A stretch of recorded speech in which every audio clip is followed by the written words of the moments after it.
حضرت عمر کے زمانے میں اسلامی حدود 23 لاکھ مربع میل تک پھیل گئی ہیں. ماوراء نہر کا علاقہ بھی فتح ہو گیا, ادھر آرمینیا تک پہنچے. یہ تھوڑے سے عرصے کے اندر عظیمتوں کی کیسی داستان رقم کی. اقبال تڑپ کے کہتا ہے, دی ازانے کبھی یورپ کے کلیساؤں میں, کبھی افریقہ کے تپتے ہوئے صحراؤں میں, دشت و دشت دریا بھی نہ چھوڑے ہم نے, بحر ظلمات میں دوڑا دیے گھوڑے ہم نے. حکمران تو وہ تھے لوگوں کی دہلیز پہ امن دینے والے, لوگوں کی چوکھٹ پہ جو ہیں وہ نور بانٹنے والے. حضرت عمر دن کو تخت حکومت پہ بیٹھتے تھے, اور ان کا تخت کو سونے زبرجد کا نہیں تھا, مسجد نبوی کی چٹائی تھی, اور سارا دن وہاں بیٹھ کے لوگوں کی باتیں سنتے. اور جب رات کے اندھیرے گہرے ہوتے, عمر بھیس بدل کے مدینے کی گلیوں کا گشت کرتے. کہا تمہارے گھر سے دھواں نکل رہا ہے اور بچے رو رہے ہیں, ان کو کھانا کیوں نہیں دیتی؟ کہنے لگی عمر کی جان کو رو رہی ہوں. عمر کے پاؤں تلے سے زمین نکل گئے. کہا کیا ہوا؟ کہا 3 دن سے ہمارے ہاں کھانے کے لیے کچھ نہیں ہے, روزانہ بچے روتے ہیں, اور میں ہنڈیا کے اندر پتھر ڈال کر کے نیچے سے آگ ڈالتی رہتی ہوں کہ بچے انتظار کر کر کے سو جائیں گے. کم بخت سو بھی نہیں رہے, اور وہ پتھر پکیں گے بھی کیا, اور میں عمر کی جان کو رو رہی ہوں. حضرت عمر کا کلیجہ دہلنے لگا. فوراً پلٹے واپس, بیت المال میں آئے, گھی کا ایک کنستر لیا, آٹے کی بوری لی, مرچ مسالہ جات بہت کچھ اٹھایا, اپنے کندھے پہ رکھا, بوری اپنی کمر پہ لا دی.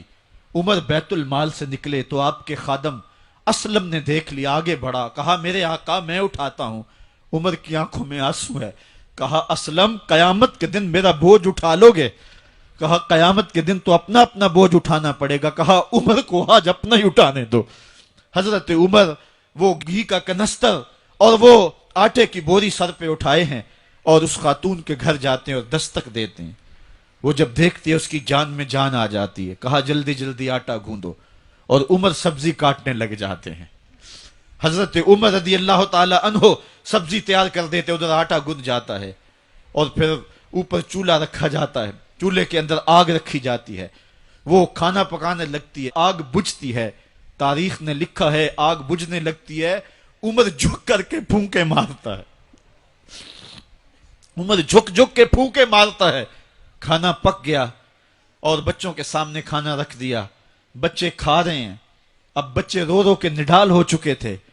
حضرت عمر اپنے ہاتھوں کو اور اپنے گھٹنوں کو اور اپنے پاؤں کو زمین پہ لگا کے, جس طرح بکری کا بچہ چلتا ہے, ویڑے کے اندر کبھی ادھر چلتے ہیں کبھی ادھر چلتے ہیں, تاکہ بچے مجھے دیکھ کے خوش ہوں اور دل میں کہتے عمر جتنا رلایا ہے اب اتنا ہنسانا بھی پڑے گا. تو کبھی عمر امیر المومنین, یہ میں کسی آج کے جو ہے وہ لوگوں کے ووٹوں پہ منتخب ہونے والے حکمران کی کہانی نہیں سنا رہا, میں اس عمر کی کہانی سنا رہا ہوں جو 23 لاکھ مربع میل کا حکمران ہے, آدھی دنیا کا بادشاہ ہے. حضرت عمر جو ہے جس طرح بکری کا بچہ چلتا ہے, اس طرح اپنے ہاتھ اور اپنے گھٹنے زمین پہ ٹیک کر کے جو ہے وہ اس طرح چلتے ہیں. بچے عمر کو دیکھ کے مسکراتے ہیں. جب بچے مسکرانے لگے تو حضرت عمر نے اس خاتون سے کہا بڑھیا عمر کو معاف کر دے. اس نے کہا تو اتنی ہمدردی کیوں کرتا ہے؟ کہا عمر بیچارہ بڑا پھنسا ہوا ہے, فکر ہے اس کو یرموک و فسطاط و حلوان کی, جب فتح ہے مصر تو تیاری ہے ایران کی, آتے جاتے وفد سے ملاقات بھی کرتا ہوگا, اور شب کو معلوم حالات بھی کرتا ہوگا, کانٹوں میں الجھی ہوئی بیچارے کی جان ہے, نیند اس کو بھی آتی ہے آخر وہ انسان ہے, میری بہن عمر کو معاف کر دے. اس نے کہا نانا عمر کی بات میرے سامنے نہ کر, قیامت کا دن ہوگا, عمر کا گریبان ہوگا اور میرا ہاتھ ہوگا. جب اس نے یہ بات کہی تو عمر برداشت نہ کر سکے, بچوں کی طرح بلک بلک کے رونے لگے. کہا وہ بد نصیب عمر تیرے سامنے ہے, آج ہی کہلا جو کہنا ہے, قیامت کے دن مجھے معاف رکھنا. اس نے کہا تو عمر ہے؟ کہا بد نصیب عمر تیرے سامنے کھڑا ہوں.